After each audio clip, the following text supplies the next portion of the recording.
तो आज हम बात करने वाले हैं एक ऐसी कहानी की, एक ऐसी चौंकाने वाली घटना की जिसने पूरे देश को हिलाकर रख दिया था।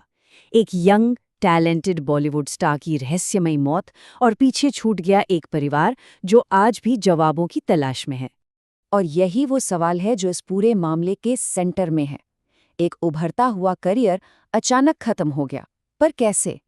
क्या ये वाकई एक सुसाइड था या फिर कुछ और?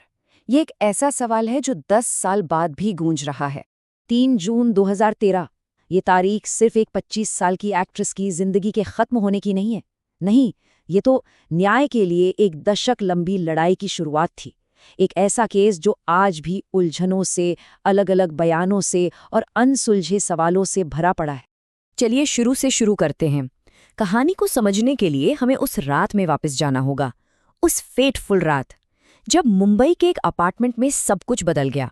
ये कोई आम खबर नहीं थी, है ना? जिया खान, गजनी, निशब्द, ऐसी हिट फिल्मों की स्टार, एक ऐसा चेहरा जिसे सब जानते थे, और उनका यूं अचानक चले जाना एक ऐसे ब्राइट फ्यूचर का एंड था जिसकी तो अभी ठीक से शुरुआत भी नहीं हुई थी। तो जो कुछ भी हुआ उसे समझने के लिए हमें थोड़ा पीछे जाना होगा, पर्दे के पीछे, ये जानने के लिए कि नफीसा, जिन्हें हम सब जिया खान के नाम से जानते हैं, वो असल में थी कौन, उनका यहाँ तक का सफर कैसा था। उनका जन्म न्यूयॉर्क में हुआ, पली बड़ी वो लंदन में, और बचपन सच कहूं तो आसान नहीं था, काफी मुश्किलें थी। लेकिन सिर्फ 6 साल की उम्र में उन्होंने फिल्म रंगीला देखी और बस तभी तय कर लिया कि उन्हें एक्ट्रेस बनना है। फिल्मों और अपनी फैमिली के लिए यही प्यार उनकी हिम्मत बना, उनका पैशन बना। और ये सिर्फ एक बच्ची का खेल नहीं था, बिल्कुल नहीं। ये दिखाता है कि उनका सपना कितना क्लियर था, कितना पावरफुल था। यही जुनून था जो उन्हें मुंबई खींच लाया और उनकी पूरी जिंदगी को एक नई दिशा दी। और कमाल की बात यह है कि वो सिर्फ एक एक्ट्रेस नहीं थीं, वो एक ट्रेंड ओपेरा सिंगर थीं, एक प्रोफेशनल डांसर थीं, कविताएं लिखती थीं, गाने लिखती थीं, पियानो बजाती थीं, मतलब एक सच्ची मल्टी टैलेंटेड आर्टिस्ट थीं वो। सोचिए, सिर्फ 18 साल की उम्र में उन्होंने कॉलेज छोड़ दिया और मुंबई आ गई। और यहाँ आते ही उन्हें वो ब्रेक मिला जिसका हर एक्टर सिर्फ सपना देख सकता है। डेब्यू फिल्म, वो भी सुपरस्टार अमिताभ बच्चन के साथ।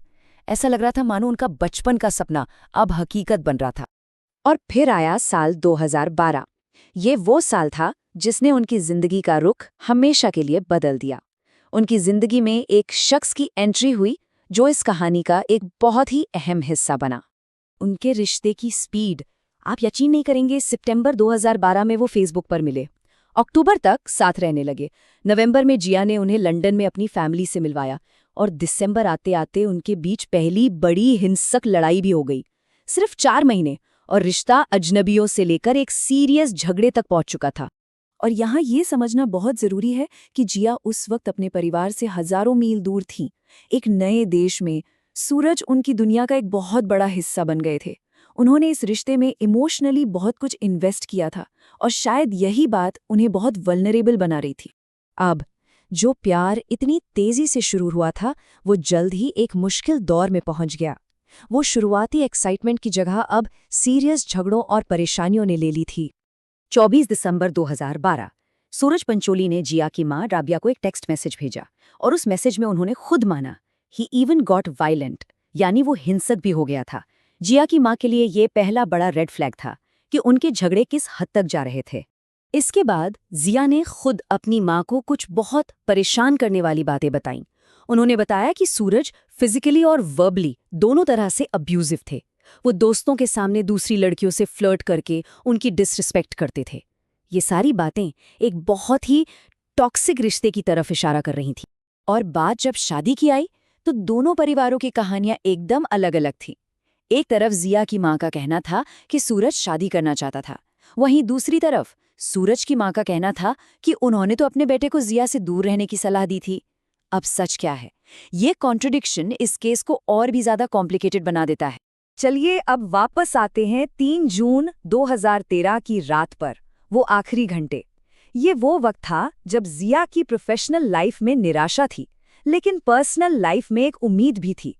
देखिए, शुरू में इतनी बड़ी सफलता मिलने के बाद भी जिया का करियर जैसे थम सा गया था।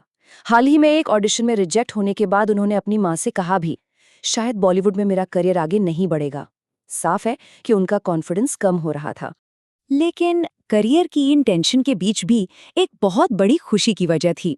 उनकी बहन कविता अगली सुबह ही यूके से आने वाली थी। जिया इस रियूनियन का बेसब्री से इंतजार कर रही थीं। उन्होंने अपनी बहन के लिए बर्थडे गिफ्ट तक खरीद के रखा था। और फिर वो आखिरी घंटे, रात के 9:15 बजे वो और उनकी माँ घर से निकली। 9:30 बजे जिया ने अपनी माँ को आखिरी टेक्स्ट मैसेज भेजा, I love you too mummy.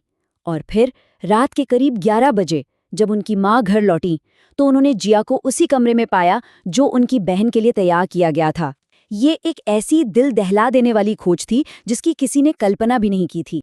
उनकी बहन बस कुछ ही घंटों में लैंड करने वाली थी, घर में तैयारी थी।